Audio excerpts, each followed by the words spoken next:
नमस्कार, मैं हूं माधवी और आप देख रहे हैं स्वामी न्यूज। अब समाचार विस्तार से। राजस्थान के मुख्यमंत्री भजनलाल शर्मा को 17 जनवरी को जयपुर सेंट्रल जेल से फोन कॉल कर धमकी देने वाले चारों आरोपियों को आज अजमेर के हाई सिक्योरिटी जेल में शिफ्ट कर दिया है।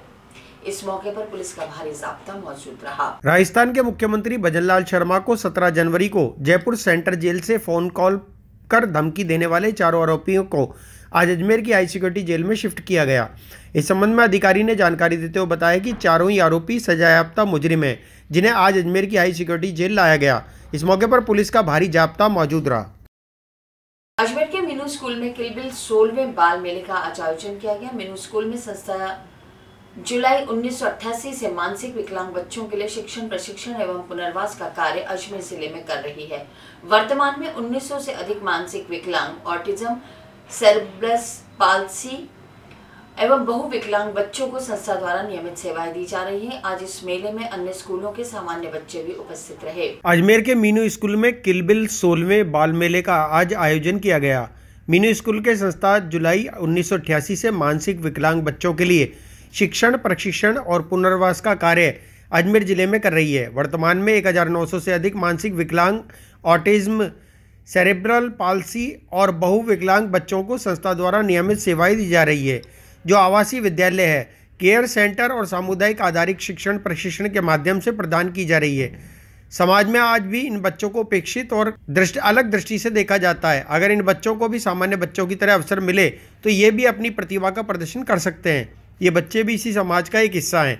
इन्हें भी सामान्य बच्चों की तरह स्नेह और सम्मान की जरूरत है। यहाँ तभी संभव है जब समुदाय और सामान्य बच्चे इन बच्चों की आवश्यकताओं से रूबरू हों।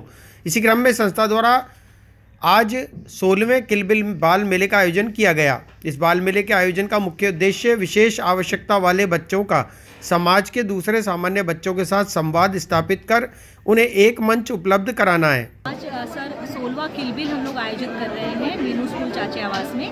इसका मुख्य उद्देश्य है कि जो दिव्यांग बच्चे हैं उनके साथ साथ जो गैर दिव्यांग बच्चे हैं उनको रहने का मौका मिले और उनकी जो विभिन्नताएं हैं उनको हम लोग एक समावेशन की तरह से हम इसको देखने की कोशिश कर रहे हैं। इसमें जो चैलेंजेस एक्टिविटीज़ लगाई है उसका मुख्य उद्देश्य है कि जो नॉन डिसेबल्ड बच्चे हैं जो अन्य स्कूलों से आए हैं वो स्कूल के बच्चे जो हैं वो इस चैलेंजेस को समझें और ये देखें कि जो एक मिनट के लिए जो हम एक्टिविटी करते हैं उसको हम तो फन वे में लेते हैं, पर जो कोई दिव्यांग व्यक्ति जैसे आँख पर पट्टी बांधकर कुछ करना या एक हाथ से कुछ करना है या हाथ से छूकर ही किसी चीज़ को पहचानना है, तो जब इस तरीके के कार्य होते हैं तो एक मिनट के लिए तो हम लोग कर लेते हैं, पर किसी व्यक्ति को जीवन भर इस तरीके की समस्या का सामना करना पड़ता है तो कितना बड़ा चैलेंजिंग है। दूसरा, इस किलबिल का उद्देश्य ये है कि जो ज़्यादा से ज़्यादा जो नॉन डिसेबल्ड लोग हैं वो इस चीज़ में आए और डिसेबिलिटी और इंक्लूजन को सपोर्ट करें ताकि जो दिव्यांग व्यक्ति हैं वो समाज की मुख्य धारा से जुड़े। आज का जो शुभारंभ का कार्यक्रम है उसमें हमारे जो गेस्ट आए हैं श्री मेवाड़ा जी, जो जसवंत मेवाड़ा जो DWPS स्कूल्स के चेयरपर्सन हैं, करण सिंह जी मेवाड़ा, सोमरतन जी भाई साहब, साथ ही साथ जो है डॉक्टर कुलदीप जी शर्मा,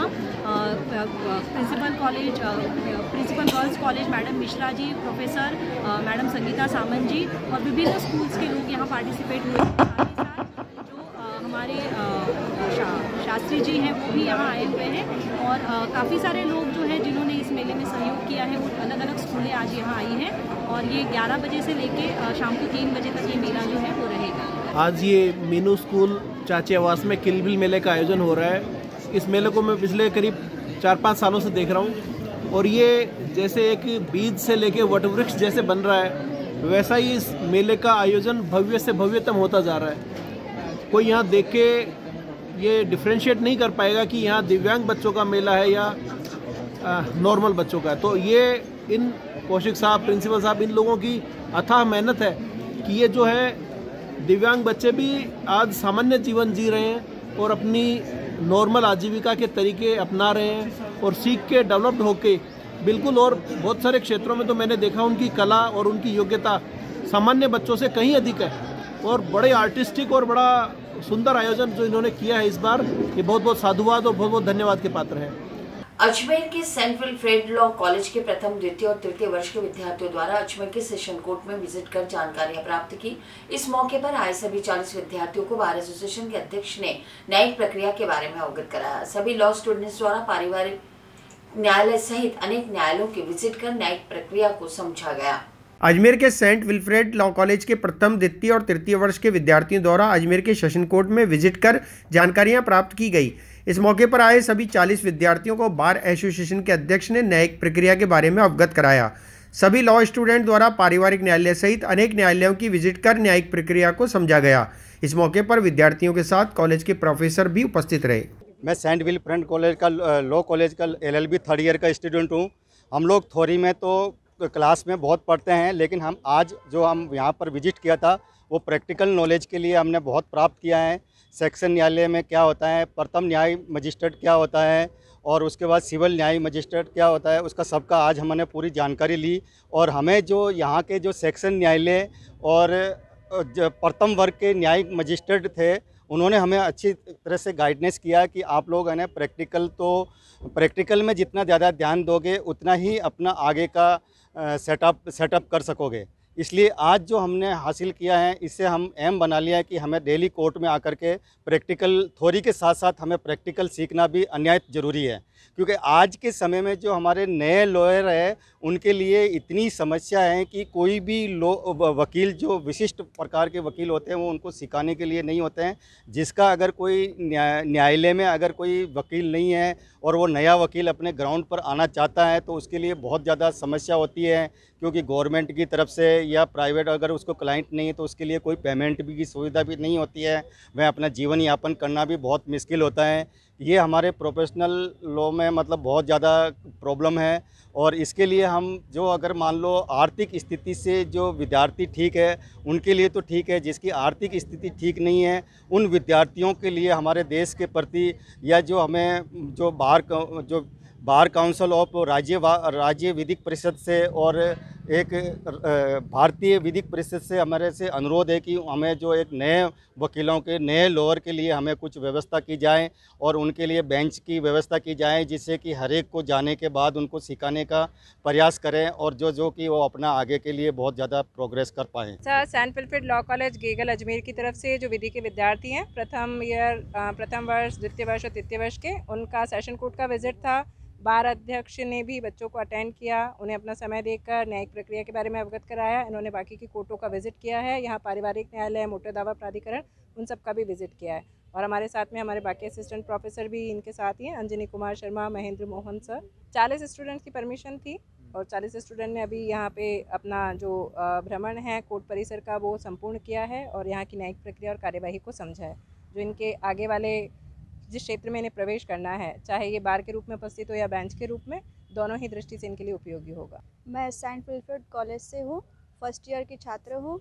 मुझे आज यहाँ कोर्ट देख करके बहुत अच्छा लगा, बहुत अच्छी फीलिंग आई। और हर एक ADJ कक्ष में गए, हम मैजिस्ट्रेट के कक्ष में गए। आगामी लोकसभा चुनाव को देखते हुए कांग्रेस पार्टी द्वारा भी तैयारियां शुरू कर दी गई हैं। आज इसी क्रम में धोलाबाटा क्षेत्र में महिला कांग्रेस द्वारा महिलाओं के लिए कार्यक्रम आयोजित किया गया। इस कार्यक्रम में प्रदेश महिला कांग्रेस के अध्यक्ष राखी गौतम ने शिरकत की। उनके अजमेर पहुंचने पर महिला कांग्रेस के समस्त पदाधिकारी और जनप्रतिनिधियों द्वारा उनका भव्य स्वागत किया गया। आगामी लोकसभा चुनावों को देखते हुए कांग्रेस पार्टी द्वारा भी तैयारियां शुरू कर दी गई हैं। आज इसी क्रम में धौलाबाटा क्षेत्र में महिला कांग्रेस द्वारा महिलाओं के लिए एक कार्यक्रम आयोजित किया गया। इस कार्यक्रम में प्रदेश महिला कांग्रेस की अध्यक्ष राखी गौतम ने शिरकत की। उनके अजमेर पहुंचने पर महिला कांग्रेस की समस्त पदाधिकारी और जनप्रतिनिधियों द्वारा उनका भव्य स्वागत किया गया। इस मौके पर दक्षिण विधानसभा क्षेत्र से कांग्रेस प्रत्याशी द्रौपदी कोहली ने कहा कि इस तरह के कार्यक्रम से महिला सशक्तिकरण और महिलाओं को आगे बढ़ाने के लिए प्रेरित किया जा रहा है। साथ ही राहुल गांधी द्वारा निकाली जा रही भारत जोड़ो न्याय यात्रा में महिलाएं भारी मात्रा में शामिल होंगी। इसी को लेकर विचार विमर्श भी किया गया। आज हमारे मन्ना हवेली पर धोलाबाटा रोड पर एक कार्यक्रम किया जा रहा है महिलाओं से संबंधित, और हमारी महिला प्रदेश अध्यक्ष राखी गौतम जी आ रही है। और ये कार्यक्रम इसलिए रखा गया है कि आने वाले लोकसभा चुनाव आ रहे हैं और महिला सशक्तिकरण की बात चल रही है। महिला सशक्तिकरण पर बहुत काम किया जा रहा है और महिलाओं को अभी 33% आरक्षण की भी बात दिया गया है, लेकिन अभी लागू नहीं किया गया है। लेकिन हम लोग सब महिला मिलकर ये चाहेंगे कि महिलाओं को जो आरक्षण की बात कह रहे हैं वो आरक्षण लागू किया जाना चाहिए और विधानसभा लोकसभा में सब में महिलाओं का आरक्षण लागू किया जाए, जिससे कि महिला भी अपना एक अच्छे से भागीदारी निभाए और महिलाएं एक सशक्तिकरण की ओर अग्रसित हो। और महिलाओं का जो ये कार्यक्रम किया जा रहा है तो लोकसभा चुनाव को ध्यान में रखते हुए सभी महिला संगठन यहाँ पर इकट्ठे होकर उस लोकसभा के चुनाव की तैयारी के लिए सब लोग अपने एकत्रित हुए और सुझाव देंगे और अपने लोकसभा में किस तरह से हम बहुत अच्छा कर सकते हैं पार्टी के लिए, वो एक हम डिस्कस करेंगे और वो उसके ऊपर मंथन होगा। और दूसरा, जो भारत जोड़ो न्याय यात्रा चल रही है राहुल गांधी जी की, उस न्याय यात्रा में सब महिलाएं भी सम्मिलित होंगी जाकर, तो कब कहाँ कैसे सम्मिलित हो उस पर भी एक चर्चा होगी, परिचर्चा होगी। और जो मेघालय से लेकर और बॉम्बे तक जो न्याय यात्रा है, उस न्याय यात्रा का सपोर्ट करने के लिए सब महिलाएं जाएंगी। यही आज हमारा कार्यक्रम है और इसीलिए राखी गौतम जी आ रही हैं और सभी महिलाओं। ये कार्यक्रम मन्ना हवेली पर कार्यक्रम रखा गया है धोलावाटा रोड पर, और हमारे उनका भी धन्यवाद देंगे जो मन्ना हवेली के जो यहाँ ओनर है, वो समय समय पर हम लोगों को बहुत सहयोग करते हैं और हमारे हर कार्यक्रम के लिए हमें ये जगह।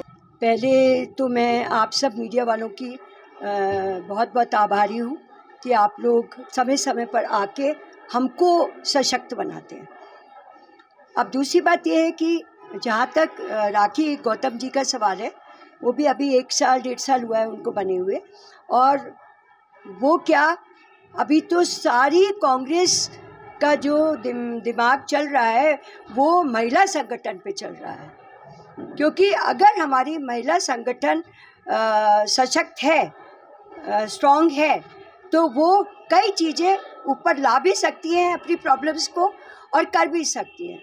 जहाँ तक विधानसभा का पहले सवाल था, हमारी द्रौपदी जी ने कोई बहुत कम से हारी हैं, वो भी हमारे लिए एक सशक्तिकरण है कि वो महिला को सीट दी और उनका इतना मतलब इज्जत दी कि एक आम महिला को उन्होंने टिकट देके ये साबित कर दिया कि लोकसभा में भी हम सशक्त रहेंगे, स्ट्रॉन्ग रहेंगे, और हम यही चाहेंगे कि अच्छी महिला को फिर से अच्छी सीट मिले। द्रौपदी जी को वापस मिल जाए तो हम कह नहीं सकते, लेकिन हाँ हो सकता है, हम में से बहुत हैं जो एलिजिबल हैं।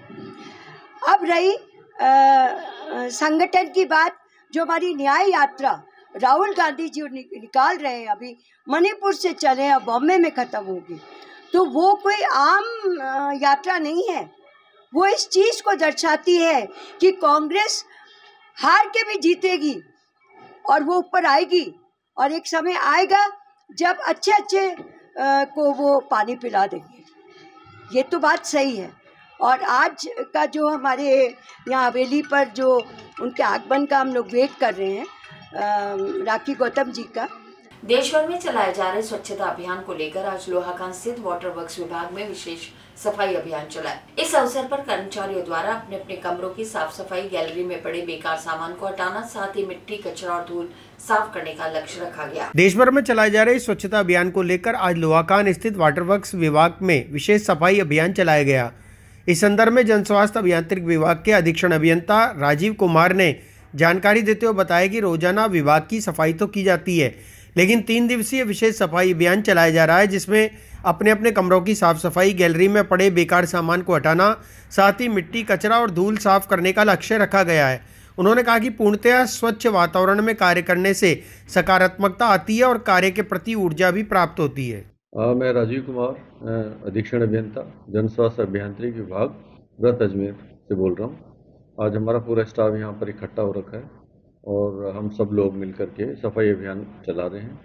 डस्टिंग करना और अपने अपने कमरे को साफ करना, गैलरीज के अंदर जो हमारा सामान पड़ा रहता है उसको एक जगह पर व्यवस्थित रखना, और जैसा कि सरकार का भावना है कि आपका जो वर्किंग प्लेस है वो क्लीन होना चाहिए, स्वस्थ होना चाहिए, जिससे कि आप वहाँ पर मन लगा के अच्छे से काम कर सकें।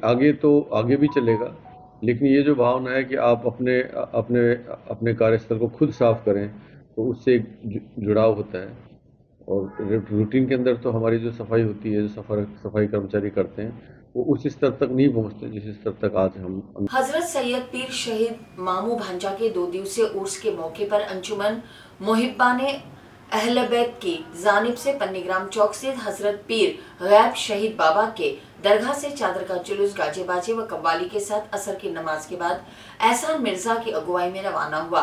पन्नीग्राम होता हुआ शेख मोहल्ला डिग्गी बाजार स्थित हजरत सैयद शहीद पीर मामू भांजा के मजार पर पहुंचकर जुलूस संपन्न हुआ। हजरत सैयद पीर शहीद मामू भांजा के 2 दिवसीय उर्स के मौके पर अंजुमन मोहिब्बाने अहले बैत की जानिब से पन्नीग्राम चौक स्थित हजरत पीर गैब शहीद बाबा की दरगाह से चादर का जुलूस गाजे बाजे और कव्वाली के साथ असर की नमाज के बाद एहसान मिर्जा की अगुवाई में रवाना हुआ।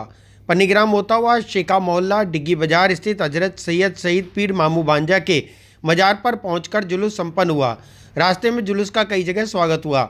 मुस्लिमों के साथ ही कई हिंदू भाइयों ने भी जुलूस का स्वागत किया, जिससे सांप्रदायिक सौहार्द व गंगा जमनी तहजीब की मिसाल देखने को मिली। आयोजनकर्ताओं द्वारा शुद्ध शाकाहारी लंगर आयोजन किया गया, जिसमें बड़ी तादाद में जायरीन व मकामी लोगों ने शिरकत की।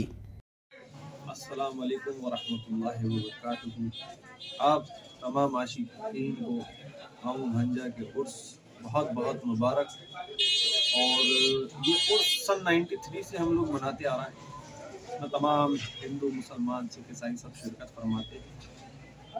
पन्नीग्राम चौक में गैब शाह बाबा के दरबार है, वहाँ से ये चादर उठा के यहाँ पे लेके आते हैं और यहाँ पे लाके पेश करते हैं। दुआ खैर होती है तमाम लोगों के लिए। और आज भी हम सब ने जो है दुआ खैर की। जो हिंदुस्तान के हालात चल रहे हैं उसको देखते हुए देश में अमन चैन खुशहाली रहे, सबके लिए दुआ करते हैं। बाबा के दरबार इंशाअल्लाह सबको कामयाबी तरक्की बुलंदी अता फरमाए। आज 21 रजब है और डिग्गी बाज़ार में ये मज़ार शरीफ है। इनका नाम सैयद मामू भांजे हैं। 1993 से हम यहाँ के उर्स शरीफ मना रहे हैं। और आज यहाँ पर गैब पीर साहब के यहाँ से जो पन्नीग्राम चौक में मज़ार है, वहाँ से यहाँ पर चादर आई है और कल इंशाल्लाह हम कुल करेंगे। और इसी के साथ ये समाचार बुलेटिन समाप्त होते हैं। मुझे दीजिए इजाजत। देखते रहें 100 मिनट।